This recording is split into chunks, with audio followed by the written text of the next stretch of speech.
How psychological safety affects team performance, mediating roles of efficacy and learning behavior.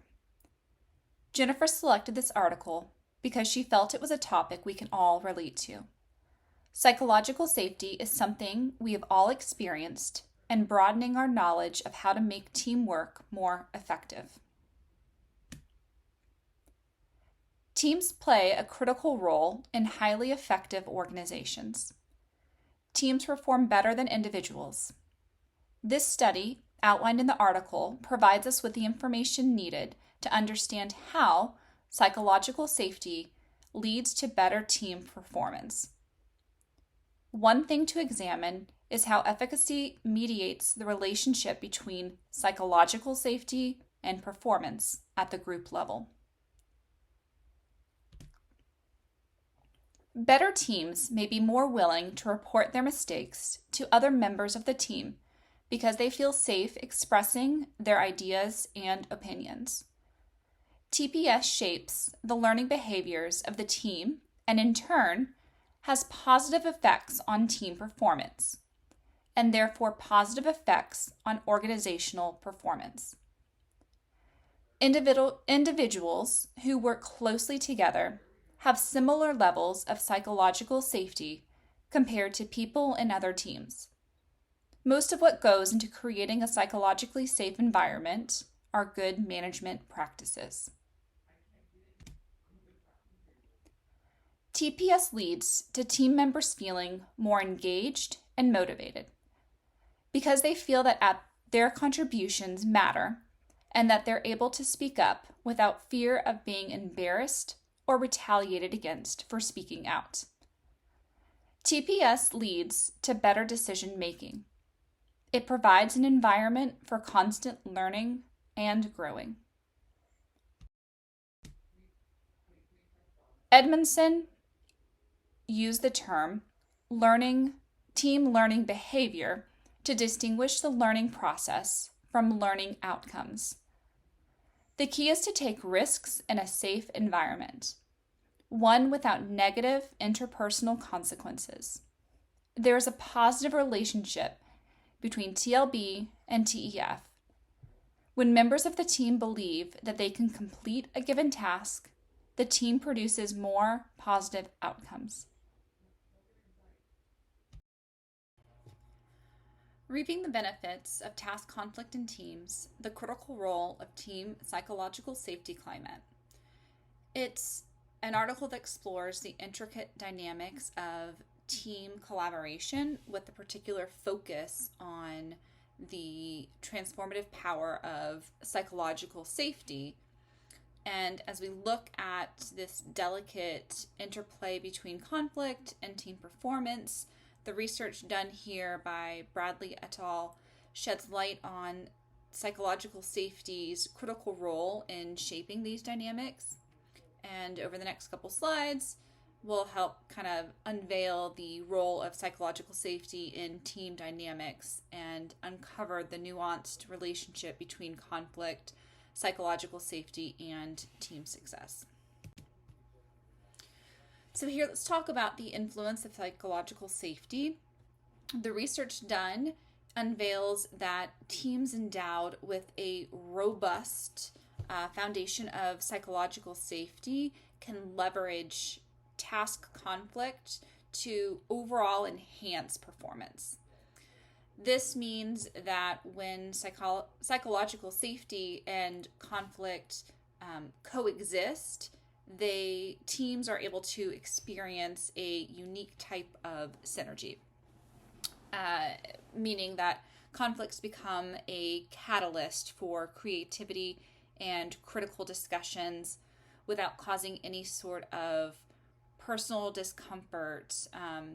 It's a paradigm shift that really highlights the transformative power of psychological safety in reshaping how teams navigate conflict. After reviewing the findings, the natural question really arises is, how do leaders actively foster the psychological safety within their teams in order to achieve that sort of synergy. These findings emphasize that practical strategies for leaders include early intervention. That's actually critical with their findings. The leadership styles play a pivotal role. Leaders who champion inclusivity, acknowledging faults and mistakes, and creating an open environment for idea sharing significantly contributes to establishing and maintaining psychological safety within their teams.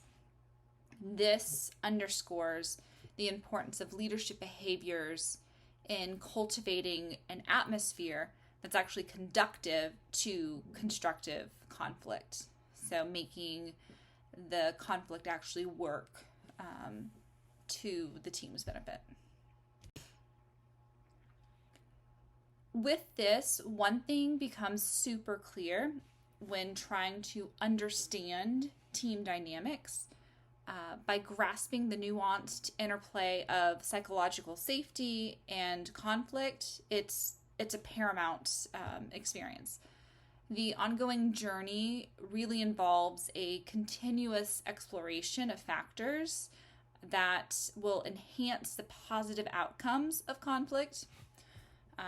Moreover, one needs to focus on unraveling the aspects and evolution of the team characteristics and conflict dynamics to navigate the future of the team with a steadfast commitment to also fostering psychological safety. And by doing so, you reap the diverse benefits of that constructive conflict. The research here not only reshapes how we perceive team dynamics, but it also guides us towards fostering a healthier, more productive collaboration. So in conclusion, conflict in teams is a double-edged sword. It can either hinder a team's performance or help it. The research done by Bradley et al. Adds a new dimension by revealing that psychological safety acts as a key differentiator. It transforms conflict from potentially a destructive force into a stimulator of sorts, really breeding a richer interactions and improved performance within teams. Conditions under which conflict can truly benefit a team's performance, and ways to embed psychological safety into team cultures really need to be continuously sought out in order to really foster that environment and be able to utilize conflict for good. Psychological Safety, The History, Renaissance, and Future of an Interpersonal Construct was written by Amy Edmondson and Zeke Lee for the Annual Review of Organizational Psychology and Organizational Behavior in 2014. The article looks at psychological safety from the 3 levels of individual, organization, and group, and explores the research behind the idea that psychological safety enables teams and organizations to learn. Individual level research focuses on studies between an individual's experience of psychological safety and outcomes, including job engagement, learning from failure, organizational commitment, internal auditing, and creative work involvement. Clark and Carmelli and Gong et al.'s research falls into in-role behavior research, which is about an individual's perceived psychological safety and their engagement in their work. Clark and Carmelli included feelings of vitality, which can impact an individual's involvement in creative work. Gong et al. Studied relationships between psychological safety and creativity, employee proactivity, and information exchange. They found that proactive employees are more engaged in the information exchange. Dietert and Edmondson focused on speaking up in voice and that connection to psychological safety. They found that psychological safety supplements implicit voice theories on employee voice. Organizational level research was broken into the categories of organizational performance and organizational learning for the purpose of the types of studies included in the article. Organizational performance research shows a positive correlation between strong feelings of psychological safety and improved performance.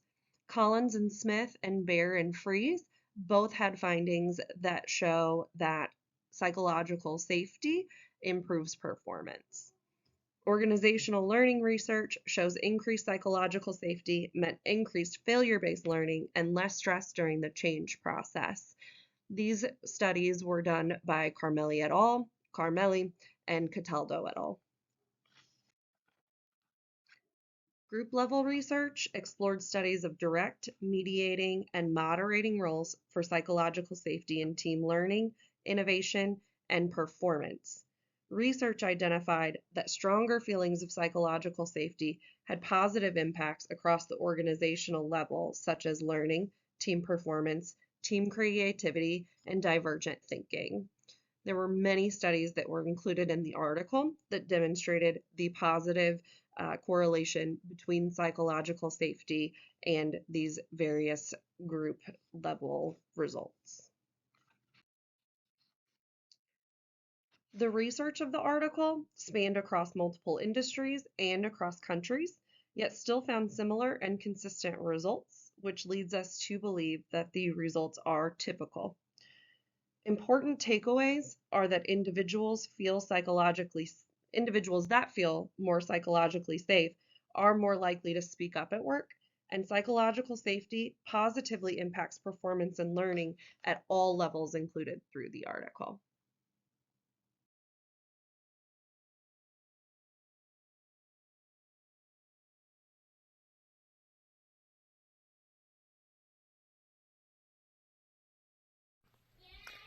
Happiness is Being Yourself, Psychological Safety and Fun in Hybrid Work is an article in the Administrative Sciences Journal by Plester and Lloyd focusing on the impacts of fun and psychological safety in the hybrid work environment. Throughout their research, 4 themes continue to present themselves: risk during transitions, unsafe fun, safety to be yourself, and leadership implications. Plester and Lloyd use these themes to provide new theoretical perspectives and practical implications that consider the relationship between psychological safety and managed or organic forms of fun. Plester and Lloyd begin their research by focusing on 2 questions. How do the experiences of psychological safety and fun at work intersect in hybrid work conditions, and what are the implications for positive workplace relations? They proceed with answering these questions by using qualitative empirical data from their in-depth ethnographic engagement in 2 corporate companies that recently transitioned to hybrid work models. Following the information as it is presented in the article, Plester and Floyd took a deeper dive into the topics listed on the slide.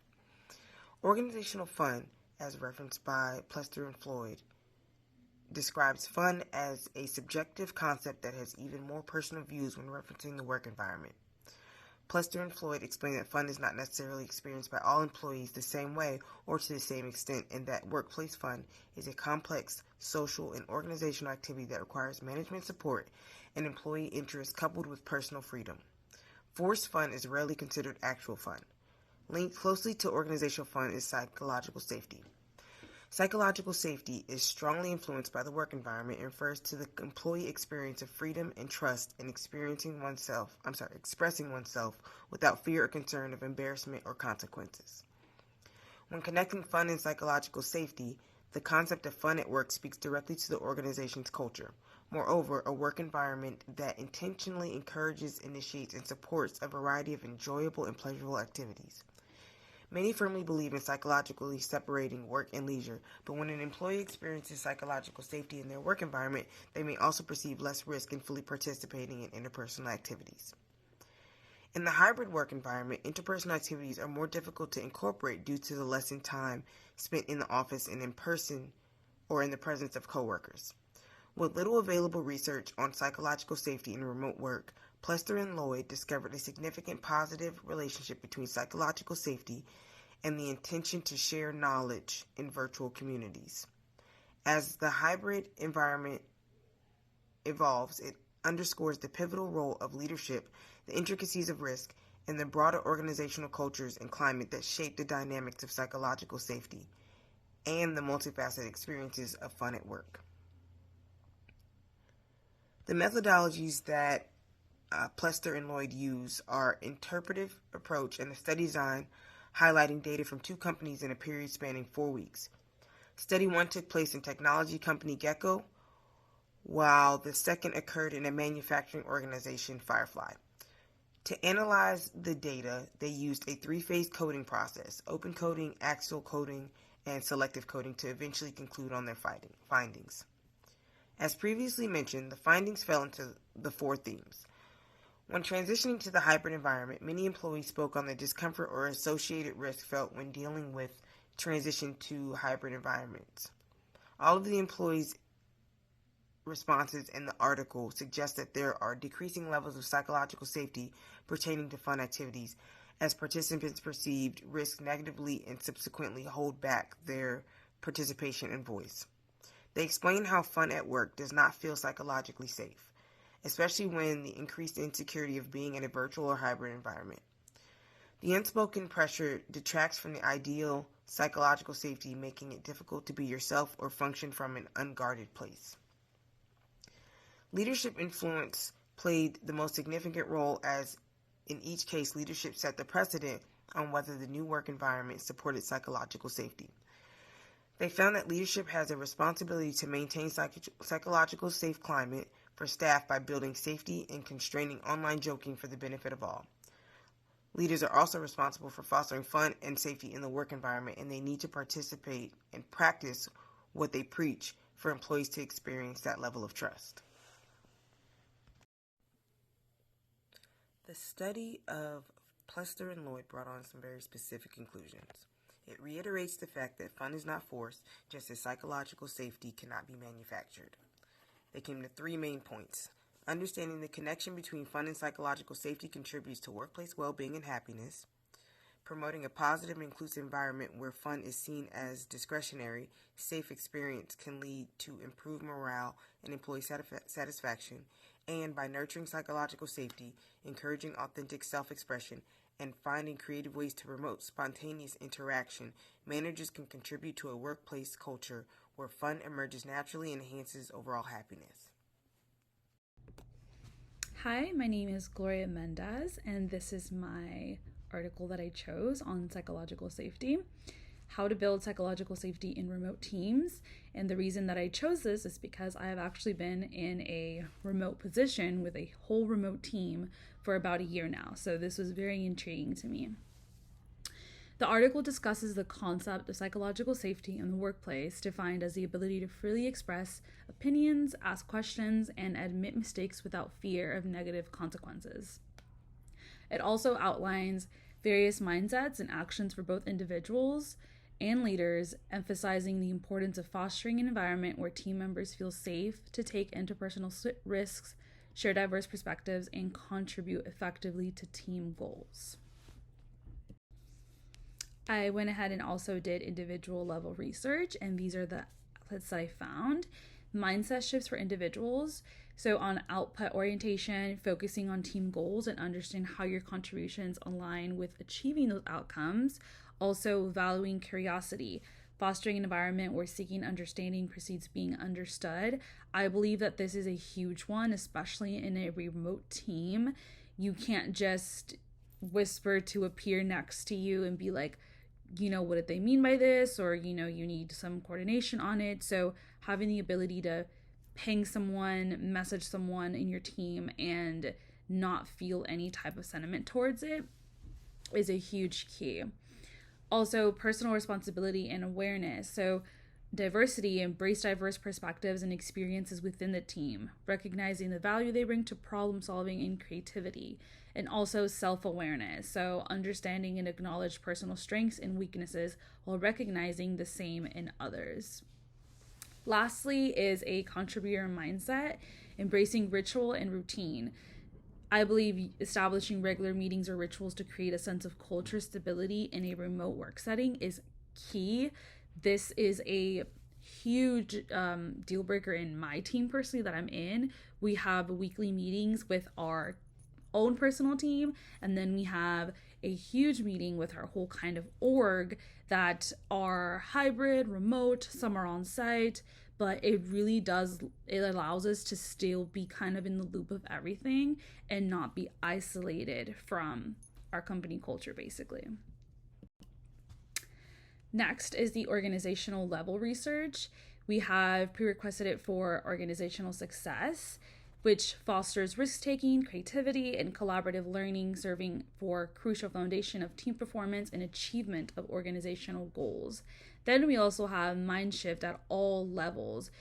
This is a big one because I've seen it before where leaders have tried to implement a structure like this, but they don't even apply it themselves. And just how our director is, we see that direction from her. She has all of these qualities, so the team fosters them as well. Lastly is leadership role and actions. This plays a pivotal role in championing their teams, working transparently, including team members in decision making, and setting examples through vulnerability and encouraging healthy conflict. Next, we have group level research. Organizational impact.